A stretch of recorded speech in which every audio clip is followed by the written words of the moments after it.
Você crê em Cristo? Você nasceu de novo?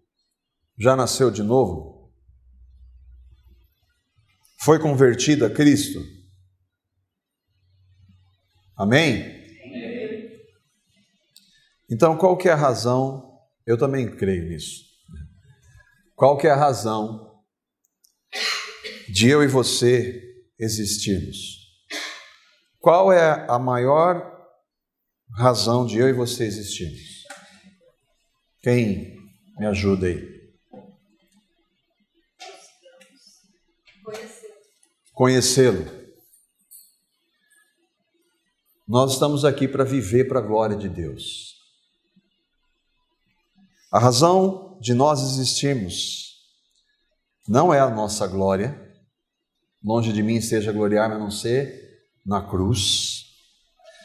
Nós não estamos aqui para fazer o que nós achamos, o que nós gostamos, o que nós pensamos, o que nós preferimos. Nós estamos aqui para viver para a glória de Deus.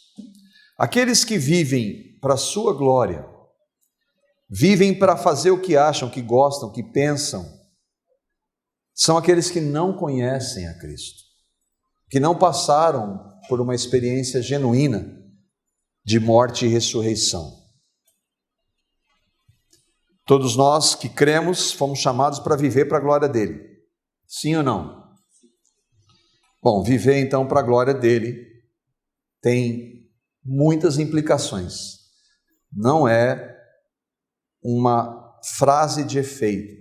Eu quero viver para a glória de Deus. Não é uma frase de efeito de crente. A gente já viu em Romanos muitas verdades e como Deus fala de maneira clara por essa carta. Nós vimos os fundamentos da nossa fé, vimos que nós somos pecadores. Não há nenhum justo, nenhum sequer. Vimos que Deus, por ser santo, ele tem uma ira contra o pecado. Do céu se manifesta a ira de Deus contra todos aqueles que detêm a verdade pela injustiça. E vimos que nessa situação todos nós estávamos debaixo da ira de Deus de maneira totalmente justa. Vimos que não temos a capacidade de obedecer. Paulo falou isso para os judeus, falou: vocês acham que pelo fato de ter sido dada a lei a vocês são melhores? Não. Vocês teriam que obedecer a lei, mas isso vocês não fazem. Nem eles, nem ninguém. Vimos então que estamos debaixo da ira de Deus, somos pecadores, não podemos obedecer, mas que Deus, por amor e de graça, enviou Jesus, o Filho dele. E lá na cruz, quando nós cremos no que ele fez, ele nos justifica. Pela fé, fomos justificados, salvos pela graça. Vimos também que não somente Jesus morreu por nós, mas ele nos fez morrer no seu corpo. Paulo diz assim: como nós que cremos, e aí nós vemos que somos chamados para viver uma vida santa, como nós que morremos para o pecado, vamos viver no pecado? É impossível. Vimos também que Deus é soberano. Se eu e você cremos hoje, foi porque ele quis, ele se revelou, ele nos escolheu. E para deixar isso muito claro, antes da fundação do mundo, ou seja, nós nem existíamos e Deus já havia nos escolhido. Como é que isso se entende? Não se entende. Se crê pela fé, por revelação. Vimos então do amor, mesmo assim Deus, da soberania, Paulo falando do amor dele pelos perdidos, como ele tinha tristeza no seu coração pelos judeus que não criam no Evangelho. A partir do capítulo 12, nós começamos a ver Cristo na prática, em vários aspectos, no amor aos irmãos, nos dons, cada um de nós tem funções no corpo de Cristo, várias verdades práticas, porque vida cristã não é um conhecimento teórico, doutrinário ou filosófico. Vida cristã é Cristo se manifestando na minha e na sua vida. E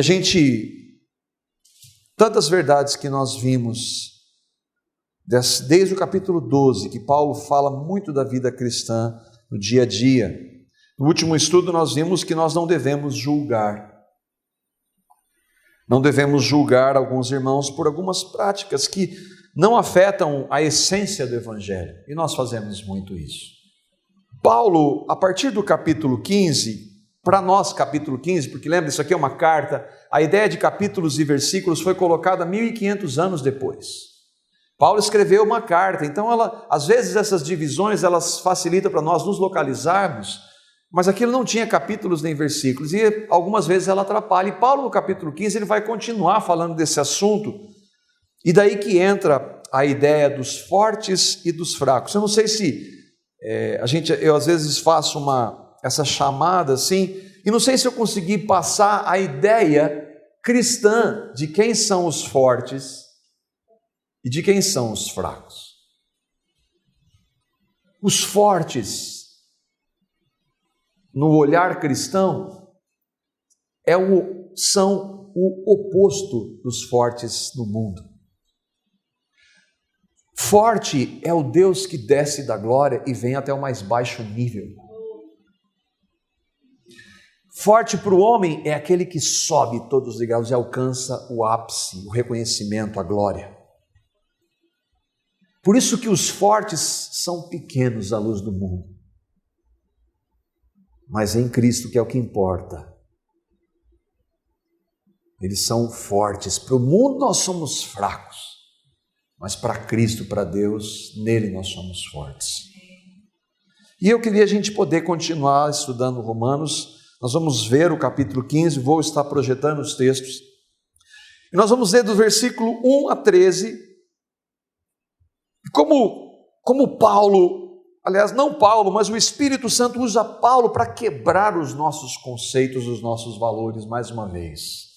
E como estudando a palavra nessa semana, pensando no texto, e ao mesmo tempo, Senhor, tem misericórdia, porque eu estou fazendo tudo errado, eu entendo errado. Tem misericórdia, me perdoa, Pai. E vamos ler esse texto, depois nós vamos andar verso a verso e que o Senhor fale conosco. Romanos 15, versículos 1 a 13 diz assim: Nós que somos fortes, devemos suportar as fraquezas dos fracos e não agradar a nós mesmos. Cada um de nós deve agradar ao seu próximo para o bem dele, a fim de edificá-lo. Pois também Cristo não agradou a si próprio, mas, como está escrito, os insultos daquele que te insultam caíram sobre mim. Pois tudo o que foi escrito no passado foi escrito para nos ensinar, de forma que, por meio da perseverança e do bom ânimo procedentes das Escrituras, mantenhamos a nossa esperança. O Deus que concede perseverança e ânimo, deles um espírito de unidade, segundo Cristo Jesus, para que com um só coração e uma só boca vocês glorifiquem ao Deus e Pai de nosso Senhor Jesus Cristo. Portanto, aceitem-se uns aos outros da mesma forma como Cristo os aceitou. Lembra que Paulo está escrevendo para alguns irmãos que eles estavam distantes, por isso que ele está falando para aqueles irmãos, é assim a vida de Cristo, a fim de que vocês glorifiquem a Deus. Olha o objetivo central. Pois eu lhes digo que Cristo se tornou servo dos que são da circuncisão por amor à verdade de Deus, para confirmar as promessas feitas aos patriarcas, a fim de que os gentios glorifiquem a Deus por sua misericórdia, como está escrito: por isso eu te louvarei entre os gentios, cantarei louvores ao teu nome.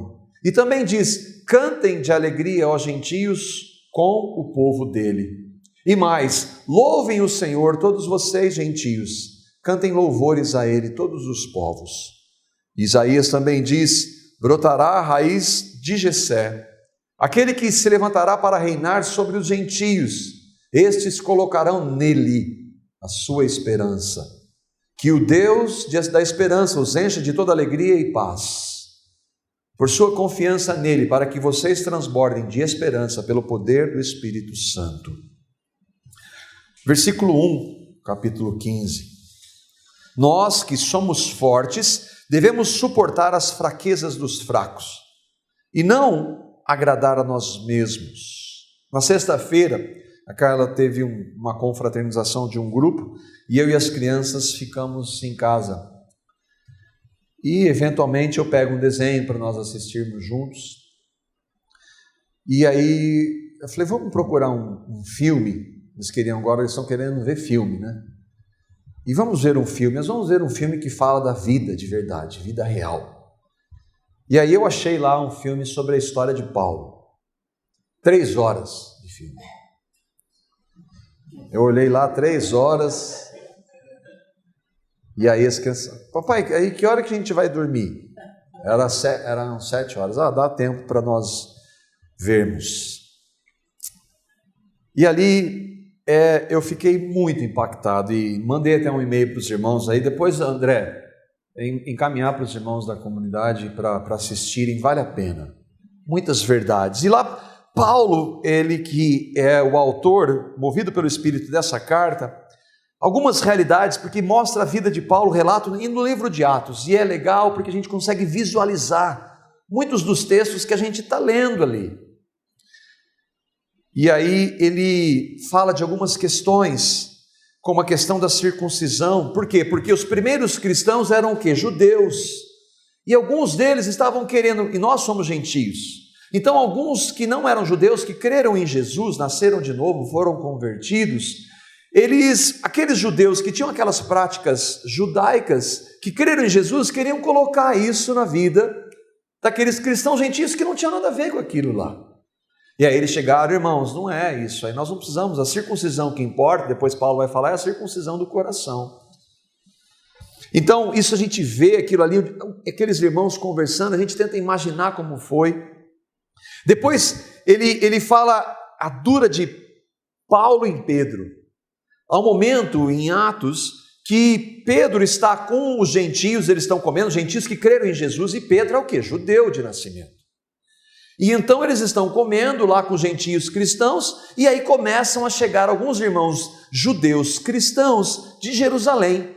E Pedro, depois de ter vindo o Pentecostes, está cheio do Espírito, ter pregado para 3.000 pessoas e 3.000 pessoas terem crido, Pedro faz uma atitude hipócrita, que ele vai se afastando dos gentios, porque eles não tinham as mesmas práticas judaicas, e vai ficando meio de longe, quer dizer, eu não tenho muito a ver com esses caras aqui. E Paulo fala assim, irmãos, no discurso dele, ele fala realmente isso no filme, mas ele diz assim, eu gosto no Senhor de tratar com a verdade, então eu quero dizer, Pedro, você errou quando você fez isso. E o texto diz isso, mas eu sempre pensava, quando Paulo diz assim, eu resisti na cara de Pedro, e ali ele mostra uma misericórdia, uma graça falando com Pedro, ele resistiu realmente na cara, mas foi com graça, com misericórdia. Então, a gente vê algumas coisas, esse mesmo Paulo que anuncia que fracos e fortes, que a gente vai ver o que significa isso, há um momento em que ele vai pregar para os judeus, e ele, de maneira impressionante, ele faz um voto que era especificamente dos judeus, que era o voto de Nazireu, ele rapa, tira os seus cabelos, para ir pregar para os judeus a graça. O equilíbrio que o Espírito deu a Paulo, e às vezes a gente não tem isso, a gente julga, a gente estabelece valores pelos nossos valores. E Paulo, então, movido pelo Espírito, vai escrever isso daqui. Quem que são esses fortes? Paulo está meio prepotente em dizer que nós somos fortes. Quem são esses fortes? Primeiro é que eles são autênticos, verdadeiros cristãos. E são aqueles que no contexto eles têm a sua plena consciência de liberdade em Cristo. Liberdade, não libertinagem. Liberdade. Eu posso todas as coisas, tudo me é lícito, o pecado nunca é lícito. Quando ele diz tudo me é lícito, o pecado está isento disso. Mas eu posso muitas coisas que a minha religião dizia que eu não podia. E aí ele vai trazer por algumas questões, porque havia alguns irmãos, esses judeus, por exemplo, que chegaram lá, vamos circuncidar, eles têm que fazer isso, fazer aquilo. Eu sou livre, eu não preciso disso daí. E aliás, isso que você acha que essa ação externa de guardar dias, circuncisão, não beber, não comer algumas coisas, isso aí que você acha que é espiritualidade, em essência, para Deus não vale absolutamente nada. Mas ele não fala, não vale absolutamente nada. Nós falamos, mas ele não fala assim. Ele fala, irmãos, olha, eu respeito vocês são queridos, amados. Tudo bem que vocês continuam pensando assim.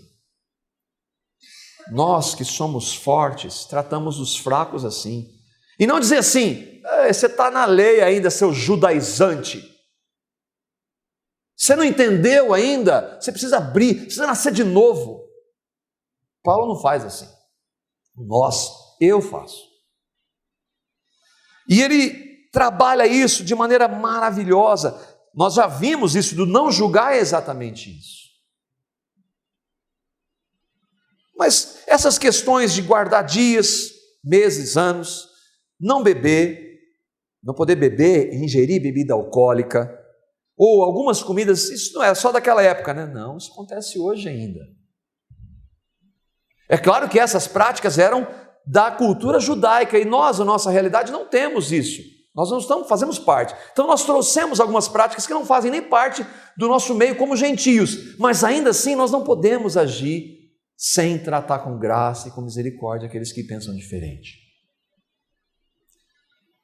Paulo está dizendo que nós que somos fortes, ao vermos irmãos que são fracos em áreas como essas, como por exemplo guardar dias, e eu recebi um e-mail essa semana, ou na semana passada, né, André?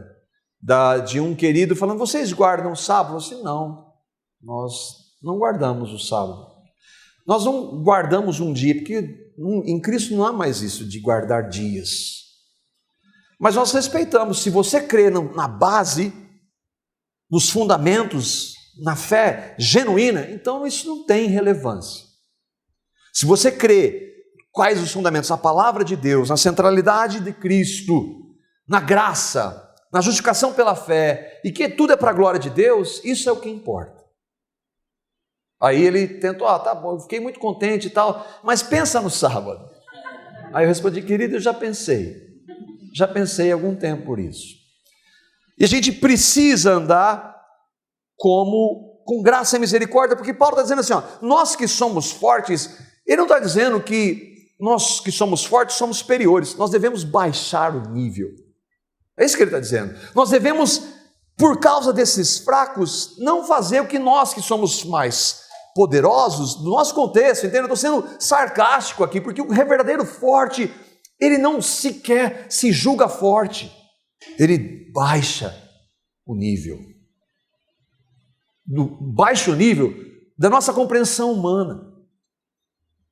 Por quê? Porque nós não estamos aqui para agradar a nós mesmos, é por amor que eu vou fazer isso. O irmão Champlin, comentando por isso, ele diz assim, é muito melhor o crente forte na fé tolerar seus irmãos mais fracos do que ser provocador de divisões, contendas e descontentamentos no seio da comunidade cristã, numa atitude que pode até mesmo fazer perecer um irmão mais fraco na fé. Paulo fala isso, não fala?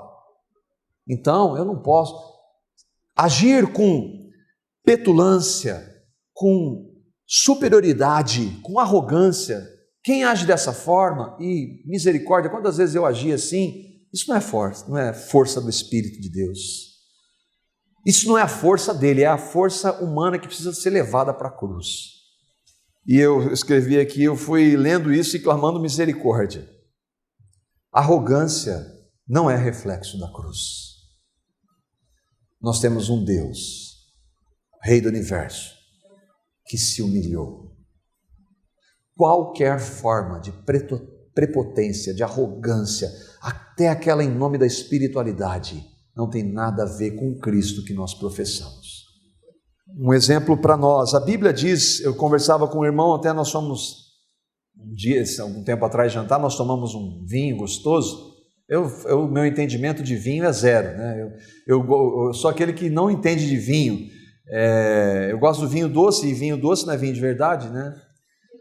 E nós falamos sobre isso. Tem algum problema? Não, querido, não tem. Agora, se eu estiver com um irmão que ele considera que aquilo é algo que eu não devo fazer, eu não devo fazer por amor a ele, para não escandalizá-lo. Entende o que Paulo está dizendo? Por amor. E não dizer, mas você está nessa ainda. Não, é por amor a ele. Eu posso conversar com ele, nós podemos discordar em amor, em graça e misericórdia, mas se eu verdadeiramente tenho levado esse morrer de Cristo, eu vou ceder, porque aquilo lá, se de verdade não tem importância, qual é a diferença de eu fazer ou não? Versículo 2. Cada um de nós deve agradar ao seu próximo para o bem dele, com qual objetivo? A fim de edificá-lo. Nós, quem? Nós que somos fortes. Devemos agradar o seu próximo. Quem é o próximo? É o que é fraco. Para quê? Para o bem dele. Isso significa, em termos práticos, que se eu sei que algumas coisas que o meu irmão, ele tem alguma restrição, desde, obviamente, que não seja algo que é pecado, porque aí eu tenho que obedecer ao Senhor. Mas se ele considera alguns pontos que ele não tem uma compreensão e que ele tem uma interpretação diferente, aquilo não é relevante para a nossa fé, os fortes cedem. Os fortes não se importam em abrir mão. Os fortes do ponto de vista do Senhor, não do nosso nível, porque do nosso a gente quer impor. A gente pode sim, em amor, em graça, em misericórdia, discordar, mas o forte vai fazer o quê? Ceder. Para o bem daquele irmão ou irmã, com o objetivo de edificá-lo. Para que a gente precisa edificar?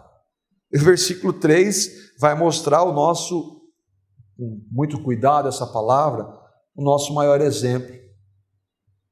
Pois também Cristo não se agradou a si próprio.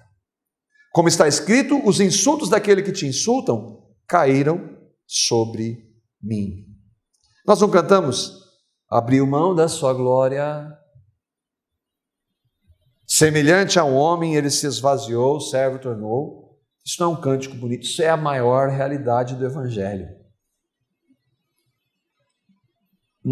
A religião diz para eu fazer para agradar a Deus. A fé autêntica é Deus fez tudo por mim. E Ele fez para dizer, meu filho, é assim que eu capacito você a viver. É assim que eu faço. É assim que eu vou viver em você. E se você, meu filho, não estiver obedecendo, eu vou tratar com você. Paulo está usando coisas pequenas, irmãos. Coisas muito pequenas.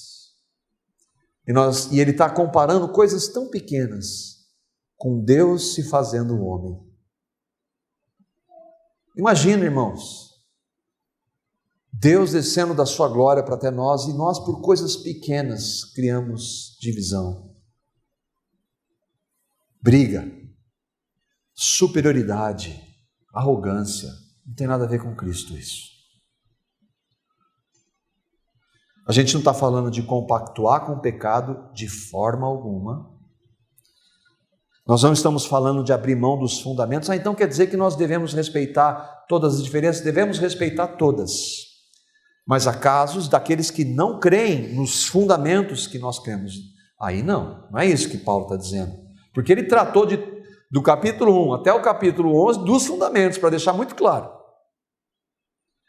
Mas aquilo que se nós cremos na base, então nós devemos, não é que nós possamos, nós devemos conviver em amor, em graça. Nós somos chamados não para agradarmos a nós mesmos, nós concordamos, né? Nós estamos aqui para viver para a glória de Deus, não é? Uma das formas de viver para a glória de Deus é não agradarmos a nós mesmos. Eu já argumentei assim, ninguém vai cercear a minha liberdade, eu sou livre. Usando disso, para chamar o fraco de menor que eu. Se eu sou verdadeiramente livre, à luz do que a palavra diz, eu, por amor ao meu irmão, eu relevo aquilo ali. Cristo fez isso, irmãos. E nós somos chamados para viver pela capacidade dele, a viver dessa forma. O que acontece é que quando nós vemos isso, eu não sei, eu espero que se você não tenha percebido, que o Espírito fale com você, como ele me incomodou nisso, especialmente dessa questão dessa soberba espiritual, é de que eu não posso mudar o que eu estava fazendo de errado, mesmo crendo em Cristo. Mas quando o Senhor fala, Ele está falando assim: Marco, a minha vontade é assim, você não está me obedecendo, você não está fazendo a minha vontade. E aí quando eu sou confrontado pelo Espírito Santo, pela palavra dele, a primeira reação daqueles que creem é falar: Senhor, é verdade, me perdoa, Senhor, tem misericórdia, eu tenho errado aqui. E Senhor, para a tua glória, eu não quero mais fazer isso. Senhor, sem o Senhor eu não posso fazer nada. Me capacita a andar desta forma com os meus irmãos, para a sua glória. Me ajuda, Senhor. Eu não posso, a partir de mim mesmo, fazer nada. Mas eu estou vendo a sua palavra, ela está falando, porque ela é viva, ela é eficaz, e ela tem esse poder de entrar, dividir juntas e medulas, espírito e alma, e falar comigo. Senhor, o Senhor está falando comigo, eu não estou ouvindo de maneira audível a sua voz, mas eu estou vendo, o Senhor está falando comigo, está falando isso para mim. Senhor, tem misericórdia de mim, me livra disso, porque isso não agrada o Senhor. Me capacita a te obedecer nessa questão específica. Irmãos, vida cristã é vida prática. É por isso que o Senhor, nós falamos, quando falamos de oração, por isso que o Senhor falou assim, quando Ele nos ensinou a orar, perdoa os meus pecados, porque nós pecamos. Irmão, isso é pecado, quando nós fazemos esse tipo de distinção, é pecado. Para pecado já tem a cruz lá, perdão total. Mas além da cruz tem Cristo em nós para nos capacitar a não mais viver dessa forma. Versículo 4. Só lembrando esse texto de os insultos daqueles que te insultam caíram sobre mim, Paulo traz esse texto do Velho Testamento para mostrar como essas verdades sempre apontavam para Cristo, e aí ele vai fazer essa menção do versículo 4, pois tudo que foi escrito no passado, ele está se referindo ao Velho Testamento. Lembra que o Novo Testamento está sendo escrito agora por Paulo, depois por Pedro, João, Lucas, Judas. Tudo que foi escrito no passado foi escrito para nos ensinar, de forma que, por meio da perseverança e do bom ânimo precedente das Escrituras, mantenhamos a nossa esperança. Esse é um dos versos, e só aqui a gente tem muito conteúdo para tratar sobre o que é a Escritura, o que é a Palavra de Deus. Palavra de Deus, toda ela, Velho e Novo Testamento. Tudo aquilo ali é Deus falando conosco, por meio da sua palavra. Mas para nós não sairmos do contexto, porque Paulo está falando desse texto, para respaldar, para enfatizar como nós devemos agir com os nossos irmãos, ele está trazendo isso para nós, que, olha, toda a palavra ela tem o objetivo de nos mostrar que a vida de Cristo em nós deve ser vivida desta forma, nesta realidade. E aí ele volta nos versículos 5 e 6 para esse contexto dos fracos e dos fortes. Os fracos são irmãos em Cristo, são aqueles que creem em Jesus, assim como os fortes. O que acontece é que eles têm algumas compreensões, não têm uma compreensão exata de algumas realidades, mas os fundamentos eles creem. Então nós que nos professamos fortes, devemos agir com graça, com misericórdia e nos colocar junto desses irmãos. É isso que ele está dizendo. Versículos 5 e 6. O Deus que concede perseverança e ânimo, deles um espírito de unidade. Olha o objetivo. Gostei dessa versão, a NVI, a versão corrigida, ela diz: vocês sejam unânimes, como a igreja era, falando todos a mesma coisa. Então, que deles um espírito de unidade, segundo Cristo Jesus, para que com um só coração e uma só boca, vocês glorifiquem ao Deus e Pai de nosso Senhor Jesus Cristo. Nós temos, de uma maneira muito pequena, mas para a honra e glória do Senhor, experimentado um pouco disso, dessa unidade, às quartas pela manhã, onde nós temos um irmão que tem ministrado para nós, que não faz parte do nosso grupo, por assim dizer, da nossa congregação ou da nossa denominação. E nós temos algumas diferenças de interpretação em alguns textos, mas desse talvez mais de um ano que a gente esteja andando junto, aquilo nunca fez a menor diferença. Nunca fez diferença nenhuma. Porque essas diferenças que nós poderíamos não agir de maneira como o Senhor quer que nós vivamos, essas diferenças nós poderíamos pegar isso e, em superioridade, menosprezar o irmão. Poderia vir dos dois, do nosso lado ou do lado dele, mas pela graça do Senhor, pela graça do Senhor, a gente vê que não é necessário e que é possível andar em um espírito de unidade. Por que Paulo está falando isso? Irmãos, nós somos um. Apesar dessas diferenças pequenas, nós ainda somos um, e isso que deve nos motivar como irmãos. A ideia do forte e do fraco é para que todos estejam no menor nível, no mesmo nível. E o que é forte de verdade, ele vai estar junto com o que é fraco, e tem uma compreensão diferente. Quais os propósitos que Paulo está dizendo dos fortes aceitarem os fracos? Primeiro é a edificação. O que é edificação? Você edifica, nós podemos edificar alguma coisa de maneira separada? Não. Edificação é colocar as peças juntas e ir formando um edifício. Edificação é unidade, é igreja, a despeito das nossas diferenças. Nós citamos aqui um irmão querido, volta e meia, ou quase sempre falamos do irmão Nicodemos, que é alguém que o Senhor tem usado para a minha vida, para me edificar. Eu não concordo com algumas posturas teológicas dele, mas aquilo é tão pequeno que não faz a menor diferença. É disso que Paulo está falando aqui. Propósito para os fortes aceitarem os fracos ou conviverem é um espírito de unidade ou ter o mesmo sentimento uns para com os outros. E o segundo objetivo é o quê? Para que vocês glorifiquem o Pai. Se nós não estamos agindo assim, nós não estamos glorificando a Deus. Se nós não estamos agindo com esse espírito, nós não estamos glorificando a Deus. E eu e você, bom, eu sei que eu tenho errado nisso. E que sei da misericórdia do Senhor, do perdão.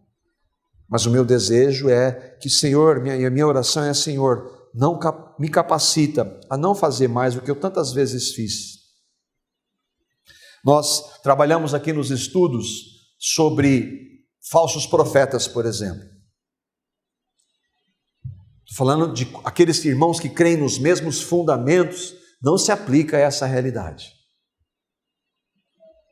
E outra, nem mesmo entre os falsos profetas, há pessoas que estão ouvindo lá, e que eu não posso dizer que não são meus irmãos em Cristo. Não posso, não é meu papel. O que eu devo é apresentar o que a palavra de Deus diz, comparar o ensino e falar, irmãos, cuidado com esse ensino. Esse ensino não é Cristo. E nós devemos comparar. E se eu estou ouvindo aquele profeta em nome de Jesus, ele está trazendo erros claros contra a palavra, eu não devo aceitar, devo evitar. Agora eu não posso dizer que ele não tem uma oportunidade, que ele não esteja cego momentaneamente, eu não posso falar isso. A gente tem que considerar, da maneira como Paulo está falando aqui, esses irmãos, que algumas debilidades que eles tenham, considerá-los como irmãos no Senhor. Versículo 7. Portanto, aceitem-se uns aos outros da mesma forma como Cristo os aceitou, a fim de que vocês glorifiquem a Deus. Como Cristo nos aceitou, irmãos?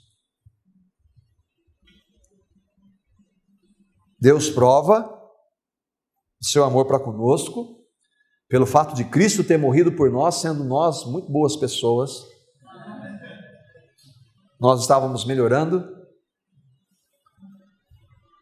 Aceitem-se uns aos outros da mesma forma como Cristo os aceitou.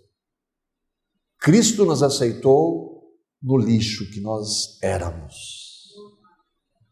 Então, se Ele nos aceitou, e outra, a realidade dele ter nos aceitado, éramos pecadores, não tínhamos relacionamento com Ele. Agora Paulo está falando assim, se Cristo nos aceitou assim, nós sendo nós pecadores, nós nem o conhecíamos, como nós devemos aceitar o nosso irmão nele, que tem algumas diferenças. É para não ter nenhum tipo de argumento para eu tentar me justificar, mas Senhor, estamos falando dos fortes. Os fracos não devem impor aquilo que eles creem para os outros. Não, mas se você não fizer isso, se eu não fizer isso, não. Nós somos salvos pela graça. O Concílio de Jerusalém foi, irmãos, nós chegamos a uma brilhante conclusão aqui pelo Espírito. Não vamos botar carga em ninguém, porque nós estamos cansados de carga. Nós, judeus que cremos, somos salvos como eles, pela graça. Então, se você tem a sua percepção, não queira impô-la para ninguém. Nós podemos conviver e respeitar as diferenças no amor. Se cremos de verdade, qual que deve ser a nossa reação ao ouvirmos isso? Mas isso não é um detalhe? Não é coisa tão pequena isso? Não, não é, porque é palavra de Deus. E é vida cristã, vida de Cristo crucificado, então não é um detalhe. Se Paulo está tratando sobre isso, nós devemos ir, e quando nós vemos que nós estamos em obediência, clamar misericórdia e clamar ao Senhor que nos capacite a viver dessa forma. Versículos 8 e 9. Pois eu lhes digo que Cristo se tornou servo dos que são da circuncisão. Jesus cumpriu toda a lei, mas ele diz pela sua palavra que ninguém é salvo pela lei. Então ele veio para mostrar, mas vocês não são salvos pela lei. Ele desceu até o nível da religiosidade, mas ninguém é salvo por lei. Então Cristo se tornou servo dos que são da circuncisão. Por quê? Por amor à verdade de Deus. Ele se humilhou, mas ele tinha um objetivo, qual era? Para confirmar as promessas feitas aos patriarcas, a fim de que os gentios glorifiquem a Deus por sua misericórdia, como está escrito. Por isso te louvarei entre os gentios e cantarei louvores ao seu nome. Se Jesus se dispôs a humilhar-se de tal modo, a fim de produzir a redenção, a nossa redenção, então todos os crucificados com Cristo devem fazer o mesmo. Cristo é a minha vida, então Cristo quer trabalhar conosco nessa coisa, nessa realidade que nós até não consideramos ser tão importante assim. Agora, sabe quando isso acontece de verdade, irmãos? É quando nós estamos em comunhão com o Senhor e com a palavra dele, porque se nós não estivermos abrindo e lendo a palavra dele, nós não vamos aprender isso. Sabe quando que por minha escolha trataria desse tema aqui a partir do púlpito? Nunca. Gosto de falar de escatologia. Vários outros temas, mas esse eu não trabalharia. Agora, lendo a palavra e falando, Senhor, eu não consigo, eu não estou vivendo isso, Senhor. Aí ele fala com a gente. Deus fala por meio da palavra dele. Então, por meio da palavra dele, ele vai tratar conosco. Com comunhão com ele, com os irmãos compartilhando essas verdades, em oração, buscando no Espírito, Senhor, me capacita a viver dessa forma. Aqueles que vivem assim é que realmente são fortes. não os que detêm o conhecimento teórico. Versículos 10 e 12. E também diz, cantem de alegria os gentios. Aqui Paulo está falando vários textos da palavra do velho que confirmavam o Cristo que nós cremos. Cantem de alegria, ó gentios, como o povo dele. No filme também, muito interessante, quando Paulo vai, porque Paulo foi chamado para pregar para quem? Eu falei para as crianças, filhos, nós queremos o evangelho hoje porque Deus escolheu aquele homem ali, que matava crente, para que eu e você pudéssemos crer. Eu fui chamado para os gentios, e Pedro falou, mas espera, Jesus é judeu, o evangelho, o reino de Deus é para os judeus. Aí o que o Senhor faz? Manda ele lá na hora de comer. Não, Senhor, não vou comer esse tipo de coisa não. Ensino, come o que eu estou mandando você comer, Pedro. E aí ele mostra que o reino de Deus não é só para vocês, Pedro, Tiago, o ápice ali dos judeus. Não, o meu reino é muito maior do que a sua nação. Eu escolhi vocês, a lei veio por meio de vocês, mas para que isso fosse estendido a todos. E no filme mostra Paulo falando, irmãos, eu estou aqui para falar de Jesus para os gentios. E eu e você cremos hoje. Tem algum judeu aqui, descendente de judeu? Não tem não, né? Bom, senão eu e você somos frutos do que Deus fez por meio de Paulo. Ele está dizendo, então por isso que ele está falando, cantem de alegria os gentios como o povo dele, nós somos povo dele, a igreja, judeus e gentios em Cristo. E mais, louvem o Senhor todos vocês gentios, cantem louvores a Ele todos os povos. E Isaías também diz, brotará a raiz de Jessé, aquele que se levantará para reinar sobre os gentios, e estes colocarão nele a sua esperança. Cristo veio para nós, veio para o que era o seu, mas os seus não receberam. A todos quantos o receberam, deu-lhes o poder de serem feitos filhos de Deus. Nós somos. Mas e se o meu irmão que tem algumas práticas lá, que até eu chamaria de judaizante, se ele crê nesse mesmo Jesus, como é que eu devo tratá-lo? Como irmão em Cristo, sem dizer que eu sou melhor, superior que ele. Para aqueles que creem em Cristo, a palavra mostra que devemos amar de verdade o próximo, nos humilhando e cedendo, assim como o Senhor Jesus fez. Não com soberba, não com arrogância. E para nós terminarmos, versículo 13. Que o Deus da esperança os encha de toda alegria e paz, por sua confiança nele, para que vocês transbordem de esperança pelo poder do Espírito Santo, agindo assim, como irmãos, em unidade, buscando a edificação. O Senhor vai agir dessa forma, a esperança nos enchendo de alegria e paz. O que é isso, irmãos? Fruto do Espírito. Quem está cheio do Espírito não menospreza o irmão. E para que vocês transbordem dessa esperança. E aí Paulo vai entrar em um outro assunto a partir do versículo 14. O que a gente pode aplicar, irmãos? Se nós temos alguém que confessa crer no que cremos, Cristo crucificado, e nós temos algumas diferenças com esse irmão ou irmã, que não sejam claramente contrários à palavra de Deus. Se nós formos fortes, nós devemos aceitar em amor como Cristo, em qualquer área. Guardar dias, os adventistas, por exemplo. É claro que alguns, e a ênfase é perigosa na guarda, porque aquilo ali é tão enfatizado que alguns usam daquilo como uma lei, uma forma para a salvação. Mas eu já conversei com um irmão adventista, e já ouvi homens adventistas pregando a cruz, a graça, com uma compreensão diferente. Um legalista que não bebe, legalistão. Não, ele não é legalistão, não. Talvez é um irmão, de acordo com essas práticas, é um irmão fraco. Mas se eu sou forte, primeiro não vou dizer que eu sou forte, eu já não estou sendo forte coisa nenhuma, mas é tratar com graça, com misericórdia, respeitar aquela fragilidade daquele irmão, não fazer para não escandalizar. Essa ideia de que a a prática daquele irmão não deve cercear a minha liberdade, é uma justificativa para eu não obedecer o que a palavra de Deus diz. Eu sou livre, sim. Sou tão livre que eu posso não fazer aquilo por amor ao meu irmão, como Cristo fez por nós. Amém?